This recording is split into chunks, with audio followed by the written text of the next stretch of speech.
first things first, because I view Ron as a tremendous romantic, like put you all to shame romantic. Probably. So he's got to do Valentine's Day like a killer, right? Absolutely. Well, Okay. Yeah. Do you, Ron? Well, my wife has got patience late, so she doesn't really get out until about 6:30, 7 o'clock. But she doesn't know this. What I've gotten is I've gotten her favorite, which is these huge stone crabs, along with some nice filet mignon, and I've gotten literally 150 candles that are going to be leading all the way up to the dinner table into the house. I told you. With all of her favorite orchids all around, her favorite music playing, and I got front row center seat tickets. It's not till July, but I got front row center seat tickets to Chicago and REO Speedwagon together, where she loves those bands. I love those bands. Yeah, Ron. It's a little much, Ron. I got to be honest. And a fire hazard. I mean, a little much. It's unbelievable. No. You're putting us to shame, man. That's what you're doing. How many candles? No. 150. Yeah, it's a fire hazard, man. No, but they're nice. They're in votives. They're nice little votives that glow red. They're kind of like those nice glowing votives. She loves candles. She really loves candles a lot. And she doesn't get home till like 7:15. It's just dark then, so it's perfect. And her favorite music and the orchids. She hates roses because roses just die. So she loves orchids. So I get a ton of orchids. I got them all over the house already. Orchids ain't cheap, man. Orchids ain't cheap. Brother, let me tell you something. Happy wife, happy life. All right, I get it, buddy. I'm celebrating you. You are the best at this. How do you keep 150 candles lit? Like they're gonna burn out. No, they don't. No, they're votives. They're in those nice little votives. They stay on forever. They're really nice, and they glow. They're not like wax dripping all over the place and stuff like that. That looks a little bit more gothic to me. I like the votives. They're nice, warm glow, perfect music. Little Luis Miguel, she loves that. Ron, do any animals do romance? Sure, and courtship. Absolutely. There's a lot of courtship that goes on. There's the bowerbird that he goes out and collects all kinds of brightly colored things, objects, and he brings them to her like he's giving her jewelry and stuff. And if she likes it, then she comes into his nest, and the rest is history. But there certainly is courtship that goes on in animals. It's really interesting. Which animal is most romantic? Oh, geez, it depends. I mean, if you like song, well, look at the birds. Look at some of the songs that birds sing to get the attention of a mate. Look at some of the dances some of these birds do. Go and look at planet Earth. Look at these birds that go back and forth on these limbs and do these things with their feathers, these flash colors and singing. It's unbelievable the kind of demonstration they do to profess their love. Dustin, you're on with Ron Magill of Zoo Miami. Go ahead. Hey, Ron. My fiance and I drink a lot of alcohol. I wanted to know how much alcohol it would take to get an elephant drunk. That's a good question. Great question. That's a really good question, and I don't really know. I mean, since I've never had a drop of alcohol in my entire life, I wouldn't know how much it would take. But I can tell you that animals do get drunk. There's the amarula tree that produces these fruits that become quite fermented, and you see it a lot. You can YouTube it, and you'll see these baboons that start eating these fermented fruits that are just basically all kind of liquored up, and they start swaying back and forth. They can't even walk straight. They look like a typical drunk in the middle of the street. Dare you hazard a guess though on elephants? Like, what does an elephant eat a day?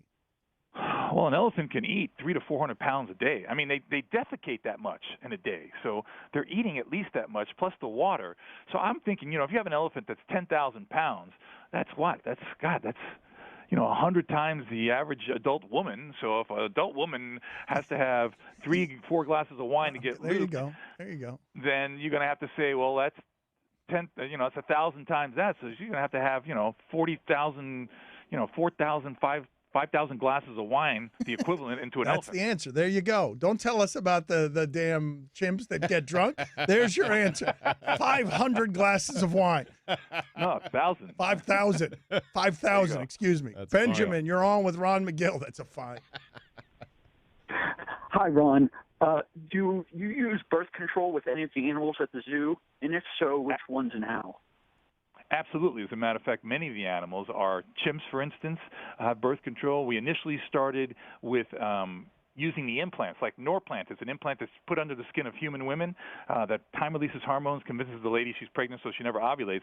But it became a challenge with chimps because what the chimps would do is they would pick them out of themselves. Even if you put it in the middle of the back of a chimp, another chimp would come and pick it out. So then we ended up vasectomizing the males because these males have been already well represented. They don't need any more of their genetic material spread through the through the area. So we vasectomize the males, but we use implants for things like tigers. A lot of the cats have implants that are used. So that's the most common type of birth control that we use. But vasectomies are used. We very rarely castrate any animals, because by castrating an animal, it will lose a lot of its normal male traits. You know, if you castrate a lion, for instance, the mane will thin out. It'll fall out. It won't even have a big mane anymore. It loses the musculature. So we vasectomize those animals so they maintain their testosterone levels. They just are not reproductive. It's sort of like how men get married, right? Like it's sort of the same thing, right? Where it's like if you no. All right, Charles, you're on with Ron Magill of Zoo Miami. Go ahead. Happy Valentine's Day, Ron. I was watching Thank Blue you. Planet. You're welcome. I was watching Blue Planet, and I saw that a fish is able to change its gender from male to female. So I was wondering what other animal can naturally change its gender other than the fish. There's several reptiles, a lot of lizards. It's called parthenogenesis, and it's basically the ability to change sex so you don't even need a mate. They can actually fertilize their own eggs and produce offspring without ever mating. They just found that out to happen with a Komodo dragon, which is was unknown until about a year ago. So Komodo dragons can actually change sex and become parthenogenic, in other words, not need a mate to reproduce.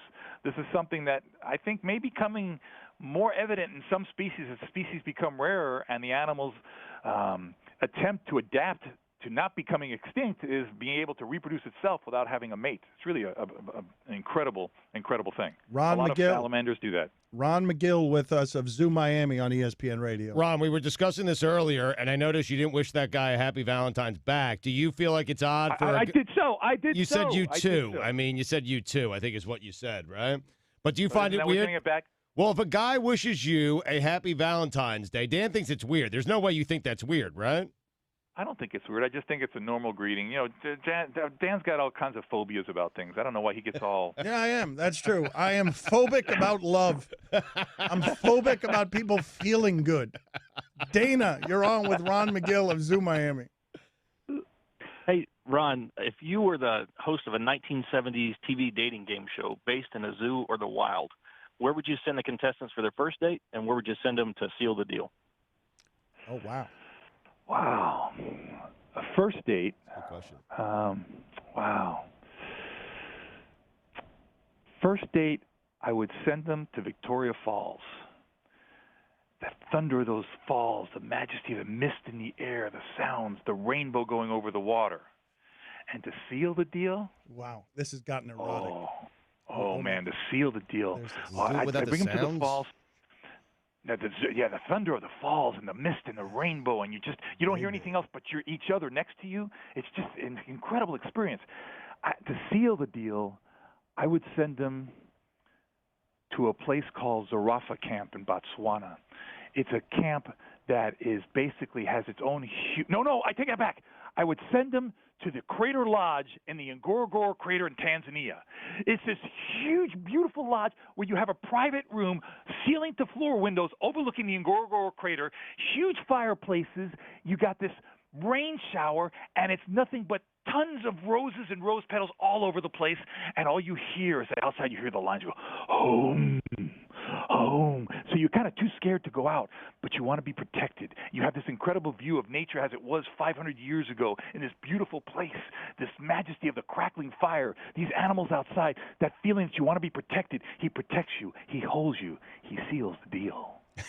Wow. I'm aroused and creeped out. I'm going to let him go on that note. Let me tell you something. There's nothing more romantic than Africa, guys. I've been there over 50 times. There's nothing more romantic than Africa. If you can't seal the deal in Africa, you are a very sorry soul. Okay, very good. Right. And on that, Happy V-Day. Happy V-Day to Ron Magill. We have no video this week. Thank you, sir. We Love appreciate you guys, it. man.